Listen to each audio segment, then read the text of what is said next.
Welcome to ஷானுராம்ஸ் kitchen. இன்றைக்கி நம்ம கிருஷ்ண ஜெயந்தி பக்ஷணத்தில் தட்டை எப்படி பண்ணுறதுங்கிறத பார்க்க போகிறோம். இந்த தட்டைக்கு அரிசி, உளுத்தம் பருப்பு இது ரெண்டும் எப்படி நம்ம அதை ப்ராசஸ் பண்ணி எடுத்துக்கணும், அதே மாதிரி கடலைப்பருப்பு எப்படி நம்ம ஊற வச்சு இதை ஆட் பண்ணிக்க போகிறோம் அப்படிங்கிறது எல்லாத்தையுமே நான் உங்களுக்கு சொல்கிறேன்.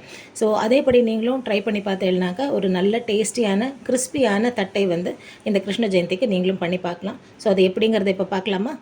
இந்த தட்டைக்கு நமக்கு என்னெல்லாம் ஐட்டம்ஸ் தேவை அப்படிங்கிறத முதல்ல உங்களுக்கு நான் காமிச்சிடுறேன்.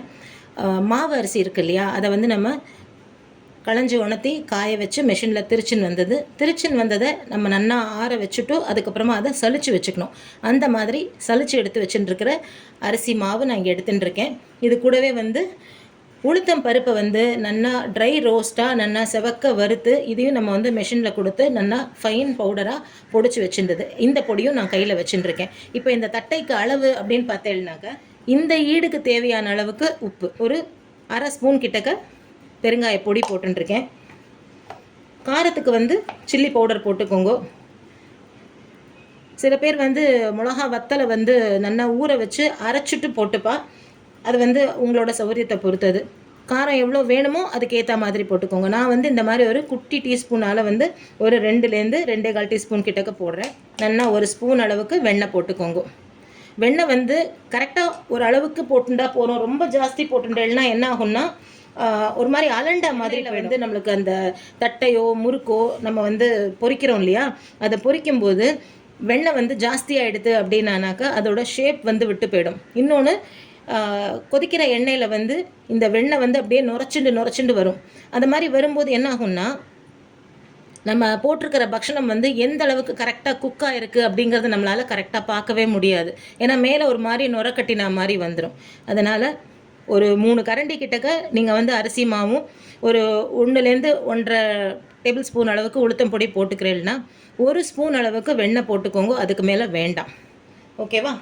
இப்போ இது கூடவே நம்ம என்ன பண்ண போகிறோம் அப்படின்னு பார்த்தேன்னா கடலை பருப்பு ஊற வச்சதை எடுத்து வச்சுட்டுருக்கேன்.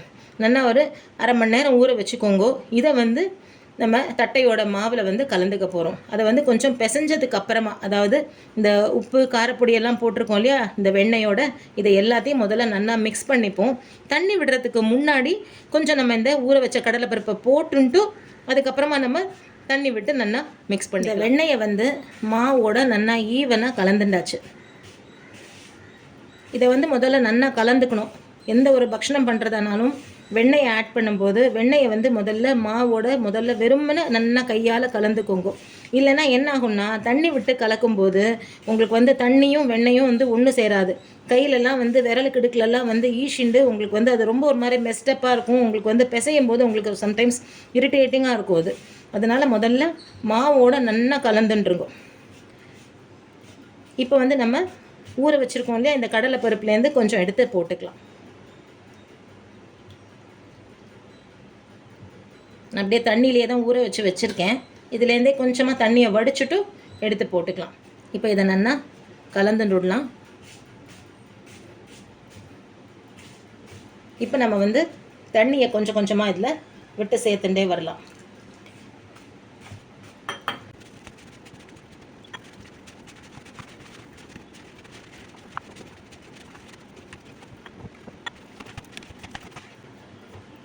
இந்த அளவுக்கு நல்லா சாஃப்டாக மாவை பிசைஞ்சுக்கோங்க. அப்போ தான் உங்களால் இதை தட்டையை நல்லா பரத்தி விடுறதுக்கு உங்களுக்கு சௌரியமாக இருக்கும். ரொம்ப ஜாஸ்தி தண்ணி விட்டுட்டேனாலும் உங்களுக்கு எண்ணெயை குடிக்கும். அமுக்கினா அமுக்க வரணும். மாவு ஸ்ப்ரெட் ஆகுதான்றதை பாருங்க. இந்த அளவுக்கு இருந்தால் போகிறோம் இதோட கன்சிஸ்டன்சி. ஸோ இப்போ நம்ம என்ன பண்ண போகிறோம் அப்படின்னு பார்த்தீங்கன்னா ஒரு பக்கம் அடுப்பில் எண்ணெயை சூடாக்க போகிறோம். அதே மாதிரி ஒரு பிளாஸ்டிக் கவர்லேயோ க்ளீனாக இருக்கிற ஒரு பிளாஸ்டிக் கவர், அப்படி இல்லைன்னா ஒரு காட்டன் துணியில் இந்த தட்டையோட மாவை சின்ன சின்ன உருண்டையாக எடுத்து நம்ம அதை அழகாக ஸ்ப்ரெட் பண்ணிக்க போகிறோம். அது எப்படிங்கிறதையும் நான் இப்போ உங்களுக்கு காமிக்கிறேன்.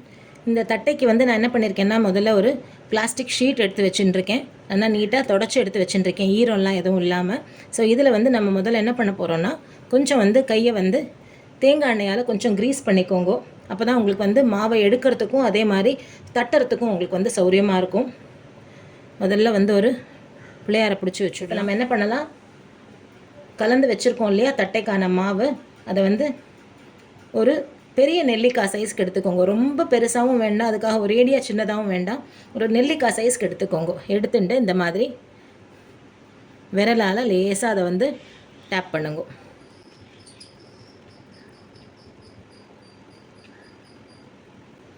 பக்கத்துலேயே நான் வந்து ஒரு கிண்ணத்தில் வந்து கொஞ்சமாக தண்ணியும் வச்சுட்டுருக்கேன். இது எதுக்கு அப்படின்னா, சம்டைம்ஸ் மாவு வந்து உங்களுக்கு கையில் ஈசுற மாதிரி இருந்ததுன்னா லேசாக கொஞ்சம் தண்ணியும் தொட்டுன்ட்டு அப்படியே கொஞ்சம் எண்ணெயும் தொட்டுண்டேல் அப்படின்னாக்கா கையில் வந்து உங்களுக்கு ஒட்டாது. மாவை வந்து எடுத்து உருட்டும் போதும் சரி, அதே மாதிரி இதில் வந்து தட்டும் போதும் சரி உங்களுக்கு கையில் ஈசிக்காமல் இருக்கும்.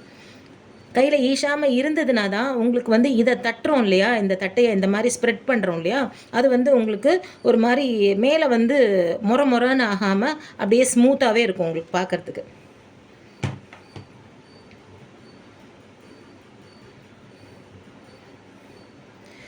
துணியில் வேணுனாலும் நீங்கள் துணியில் தட்டிக்கலாம். பட் என்ன ஆகும்னா, நீங்கள் வந்து கம்மியாக நீங்கள் பண்ணுறதானா ஓகே, கொஞ்சம் ஜாஸ்தியாக நீங்கள் வந்து பண்ண போகிறீங்க அப்படின்னாக்கா துணியில் பண்ணும்போது என்ன ஆகும்னா, இந்த மாவில் இருக்கிற ஈரத்தெல்லாம் வந்து அந்த துணி வந்து அப்சர்வ் பண்ணிக்கும். அப்போ என்ன ஆகும், உங்களுக்கு வந்து தட்டை வந்து கொஞ்சம் விரைச்சிண்டா மாதிரி இருக்கும். ஒரு ஒரு ஃபுல் லென்த் நம்ம வந்து தட்டையை வந்து தட்டி வச்சுருப்போம் துணியில். எடுத்து நம்ம எண்ணெயில் போடும்போது என்ன ஆகும்னாக்கா உங்களுக்கு வந்து கொஞ்சம் உடஞ்சா மாதிரி வரும். கையில் எடுக்கும்போதே நீங்கள் வந்து உடஞ்சா மாதிரி எடுக்க வேண்டியது. அதாவது என்னென்னா, இது வந்து சைட் பை சைட் ஒருத்தர் தட்டி போட்டுட்டே இருக்கா, ஒருத்தர் வந்து வெந்து எடுத்துட்டு இருக்கா அப்படின்னாக்கா பிரச்சனையே இல்லை. நம்ம வந்து நிறையா குவான்டிட்டி பண்ணுறோம், 4-5 பேராக சேர்ந்து உட்காந்து பண்ணுறோம் அப்படின்னா ப்ராப்ளம் இல்லை. பட் வந்து ஒன் மேன் ஆர்மி மாதிரி நம்மளே தான் தனியாக நின்று தட்டையை வந்து தட்டி வச்சுக்கணும், அப்புறம் நம்மளே தான் அதை வெந்தும் எடுக்கணும் அப்படின்னும்போது உங்களுக்கு வந்து இந்த மாதிரி ஒரு பிளாஸ்டிக் ஷீட்டில் வச்சு தட்டின்றேன்னா சௌரியமாக. இதெல்லாம் வந்து ஒரு சின்ன சின்ன டிப்ஸு. இந்த தேங்காய் எண்ணெய் தொட்டுண்டே நீங்கள் வந்து தட்டைக்கு வந்து இது மாதிரி அழகாக அதை ஸ்ப்ரெட் பண்ணிக்கோங்க. நல்ல வாசனையாக இருக்கும். தேங்காய் எண்ணெயோட வாசனை, அப்புறம் நம்ம வந்து வெண்ணெய் போட்டிருக்கோம் இல்லையா, அதோட வாசனை எல்லாமே வந்து ரொம்பவே நல்லா இருக்கும். தட்டையோட மாவில் வந்து நீங்கள் கருகப்பில் கூட வந்து நீங்கள் கட் பண்ணி போட்டுக்கலாம். இந்த தட்டையை வந்து தட்டிட்டு அப்படியே விட்டுறாதீங்கோ. ஒரு ஷார்ப்பான ஒரு ஆப்ஜெக்ட் வச்சுக்கோங்க. அப்பம் குத்துற குச்சியாக இருந்தாலும் சரி, இல்லை இந்த மாதிரி ஃபோர்க்காக இருந்தாலும் சரி, அங்கங்கே சும்மா அப்படி ரேண்டமாக குத்தி விட்டுருங்கோ. இது எதுக்கு அப்படின்னாக்கா, எண்ணெயில் போட்ட உடனே இது வந்து அழகாக பூரி மாதிரி சம்டைம்ஸ் பொங்கிட்டு வந்துடும். அந்த மாதிரி வந்ததுன்னா சாப்பிட்றதுல நம்மளுக்கு ஒன்றும் கஷ்டம் இருக்க போகிறது கிடையாது. பட் நம்ம யாருக்காவது நம்ம ஷேர் பண்ணுறோம் அப்படின்னா என்ன ஆகும்னா, இது எந்த பக்கம் பூரி மாதிரி ரைஸ் ஆகிருக்கோ அதெல்லாம் அப்படியே வந்து உங்களுக்கு உதிர்ந்து போயிடும். ஸோ அதோட ஷேப்போ அதோட நம்ம பார்க்கும்போது நம்மளுக்கு வந்து என்னடா அது உடஞ்ச மாதிரி இருக்கே அப்படின்னு இருக்கக்கூடாது. கொடுக்கும்போதே அந்த ப்ரெசன்டேஷன் அழகாக இருக்கணும். கொஞ்சம் இதெல்லாம் நீங்கள் பார்த்து கவனமாக பண்ணிண்டேல் அப்படின்னா உங்களுக்கு வந்து தட்டையும் பர்ஃபெக்டாக இருக்கும். ஷீட்டு ஃபுல்லாக நான் வந்து தட்டையை தட்டின்ட்டு அதுக்கப்புறம் எண்ணெயில் போட்டு பொரிக்கும் போது நான் உங்களுக்கு மறுபடியும் காமிக்கிறேன். இங்கே வந்து பார்த்தேன்னாக்கா நான் இப்போ இந்த கவர் ஃபுல்லாகவே நான் வந்து தட்டி வச்சுட்டேன். இதை வந்து நம்ம மொத்தமாக போடக்கூடாது, ஒரு பேட்சாக தான் போடணும். அது எப்படிங்கிறதே நான் இப்போ உங்களுக்கு காமிக்கிறேன். கையை வந்து லேசாக தண்ணியில் வந்து தொட்டுக்கோங்க. தொட்டுன்ட்டு இந்த மாதிரி கவரை வந்து லேசாக இது பண்ணிவிட்டு தூக்கினா மாதிரி வச்சுட்டு அழகாக இந்த தட்டையை இதுலேருந்து எடுக்கலாம். இந்த அளவுக்கு திக்காக தட்டின்றேல்னாக்கா உங்களுக்கு வந்து ரொம்ப உடஞ்சி உதிர்ந்து போகாமல் இருக்கும். ஸோ இப்போ இதை வந்து நம்ம எண்ணெயில் போடலாம்.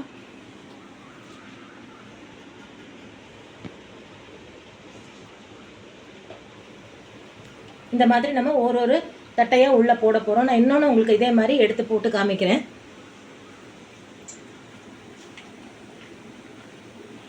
ஒவ்வொரு தட்டையை எடுக்கும் போதும் லேசாக இந்த மாதிரி சாய்ச்சிக்கோங்க.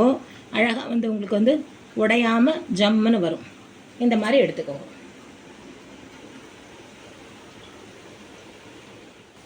கிட்டத்தட்ட வந்து இதில் ஒரு 10-12 தட்டை கிட்டக்க இதில் போட்டிருக்கேன். போட்ட உடனே தொடவே தொடாதேங்கோ. கொஞ்சம் கொஞ்சமாக இது நகர்ந்து வர ஆரம்பிக்கும். ஒரு 1 மினிட் ஆகும். அதுக்கப்புறமா நீங்கள் முள்ள விடணுன்னா நீங்கள் திருப்பி விட்டுடலாம். இதை வந்து என்னென்னா, மொத்தமாக நீங்கள் வந்து எண்ணெயில் அப்படியே பொரிஞ்சுட்டே இருக்கட்டும் அப்படின்னு விடக்கூடாது. திருப்பி போட்டு ஒரு 2 மினிட்ஸ்க்கு அப்புறமா இதை வந்து எடுத்து வச்சுடலாம். அதாவது அரை வேக்காடாக எடுத்து வச்சுடலாம். இந்த அரை வேக்காடாக எடுத்து வைக்கும்போது என்ன ஒரு ப்ராசஸ் வந்து இதில் நடக்கும் அப்படின்னு பார்த்தேன். அரை வேக்காடாக எடுத்து வெளியில் வச்சா கூட இந்த தட்டைக்குள்ளே வந்து இன்னும் அதோட குக்கிங் ப்ராசஸ் வந்து நடந்துட்டு தான் இருக்கும். ஸோ உள்ளுக்குள்ளே வந்து அந்த சூடு நன்னா உள்ளே போய் உள்ளுக்குள்ளே இருக்கிற மாவும் வந்து உங்களுக்கு நன்னா வெந்து வரும். அதுக்கப்புறமா திரும்பியும் நீங்கள் வந்து இந்த தட்டையை எடுத்து எண்ணெயில் போட்டு பொரிக்கும்போது உள்ளுக்குள்ளேயும் நல்லா வெந்திருக்கும், வெளி மாவும் நல்லா முறுமுறுன்னு நல்லா கரகரன்னு இருக்கும். இப்போ நான் நம்ம வந்து இந்த பிளாஸ்டிக் கவரில் போட்டு வச்சதுனால வந்து இந்த ஷைன் தெரியறதா, அதாவது வந்து இந்த மாவோட அந்த மாய்ஸ்சர் வந்து உங்களுக்கு வெளியில் போகவே இல்லை. இந்த மாதிரி இருந்ததுன்னா உங்களுக்கு பிஞ்சு போகாமல் எடுக்கிறதுக்கும் சௌரியமாக இருக்கும். அதனால தான் வந்து பிளாஸ்டிக் கவரில் வந்து தட்டிக்கோங்க அப்படின்னு சொல்லியிருந்தேன். இப்போ நம்ம என்ன பண்ணலாம், இந்த 2வது ஈடாக பொரிச்சோம் இல்லையா, இதை வந்து இந்த அரை வேக்காடை தனியாக ஒரு தட்டில் எடுத்து வச்சுக்கலாம். பேட்ச் வந்து நம்ம பொரிச்சு வச்சுருந்தோம் இல்லையா, இந்த அரை வேக்காடை எல்லாத்தையும் நம்ம எண்ணெயில் போட்டுக்கலாம். எண்ணெயிலேருந்து எடுக்கும்போது சத்தம் கேட்குறதா உங்களுக்கு நல்லா கரகரன்னு. இந்த மாதிரி ஆயிடுத்துனாக்கா நீங்கள் வந்து இந்த தட்டையை வெளியில் எடுத்துடலாம். அதே மாதிரி எண்ணெயிலையும் பார்த்தீங்கன்னாக்கா இந்த பபிள்ஸ் வந்து அடங்க ஆரம்பிச்சிடுது. ஸோ இதுதான் வந்து கரெக்டான டைம் வந்து உங்களுக்கு இந்த தட்டையை எண்ணெயிலேருந்து வெளியில் எடுக்கிறதுக்கு. நல்லா எண்ணெயை வடிச்சிட்டு எடுத்து வச்சுக்கோங்க.